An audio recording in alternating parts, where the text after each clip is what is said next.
Bienvenue sur Chronique Bretonne. Ceci est l'épisode 1 de la série consacrée au Nio au XVIIIe siècle, au pays de Tix.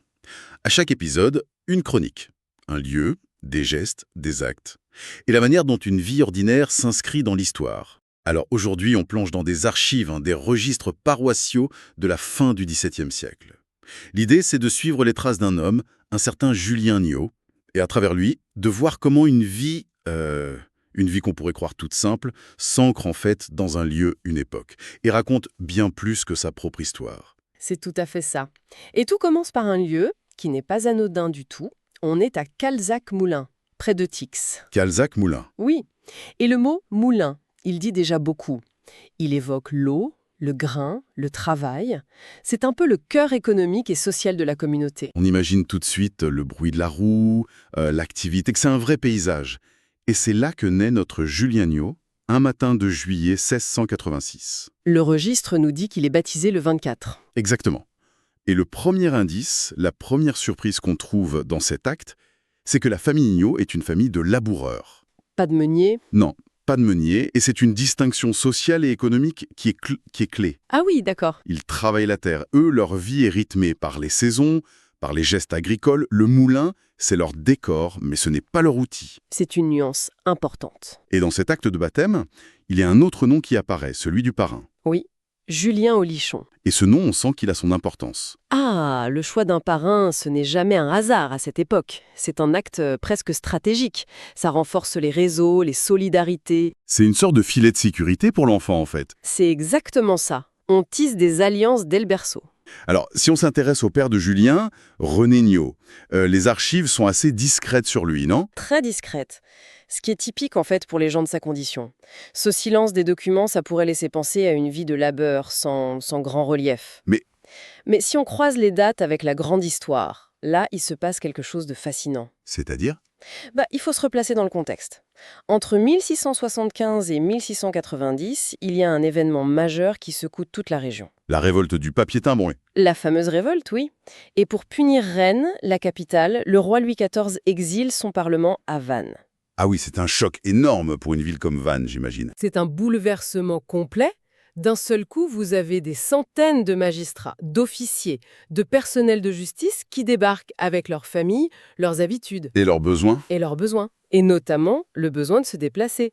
Et c'est là qu'on retrouve notre René Nio. Je vous suis. On découvre que lui, et même son père Julien avant lui, profitaient de cette situation. Ils saisissaient cette opportunité. Et ils faisaient quoi concrètement? Ils étaient porteurs de chaises à Vannes. Non, c'est vrai. Si. Hein, Pendant les périodes plus calmes au niveau agricole, ils descendaient en ville. c'est incroyable. Le laboureur qu'on imagine les pieds dans la terre se transforme en taxi pour les notables? En quelque sorte, oui. Ça montre une capacité d'adaptation assez formidable. Ce n'est pas une migration, attention. Non, bien sûr, c'est un va-et-vient. C'est une forme de pluriactivité bien avant l'heure. Ils exploitent une opportunité pour améliorer le quotidien. Ça devait être un sacré grand écart culturel, passer des champs aux intrigues de la ville. Totalement. Et c'est dans ce contexte-là que grandit le jeune Julien, avec ce père qui navigue entre deux mondes. On est donc à la fin du XVIIe siècle, loin de la cour, des guerres. Ce qui compte ici, ce sont les équilibres locaux, les relations de voisinage. Tout à fait. Et nos sources principales, les registres paroissiaux. Elles notent les grands événements, baptême, mariage, sépulture. Mais elles ne disent rien du quotidien. Ah, rien. Le bruit des sabots, la peur d'une mauvaise récolte, la texture des relations humaines. Tout ça, il faut le lire entre les lignes. Et justement, le premier grand tournant qu'on voit dans la vie de Julien, c'est son mariage, le 12 juillet 1704. Oui, il épouse Bertrane Aulichon. Aulichon, comme son parrain. C'est la fille de son parrain. Ah, d'accord, la boucle est bouclée. Complètement. Le lien est cimenté. Ce n'est pas juste un mariage, c'est le renforcement d'un réseau qui était déjà très dense. On est vraiment dans la stratégie d'alliance. Mais attendez, ce n'est pas tout. Ah bon? Si on fouille un peu plus, on découvre autre chose. Quelques années avant, Simone, la sœur de Julien Nio, Oui. a épousé Sébastien Aulichon, qui n'est autre que le frère aîné de Bertrane. Attendez. Il faut que je visualise. Julien épouse Bertrane et la sœur de Julien a épousé le frère de Bertrane. C'est ça. C'est un mariage croisé. Un double mariage croisé, exactement. Et devinez qui était témoin au mariage de sa sœur? Le jeune Julien Niot? Lui-même, c'est une toile d'araignée. Les deux familles centrales du hameau, les Niot et les Olichon, verrouillent complètement leur alliance. C'est une fusion, en fait. On s'assure que rien ne sortira du cercle familial, ni les terres, ni l'entraide. C'est une stratégie de consolidation. On se marie entre soi, pas par fermeture d'esprit, mais pour garantir la survie du groupe.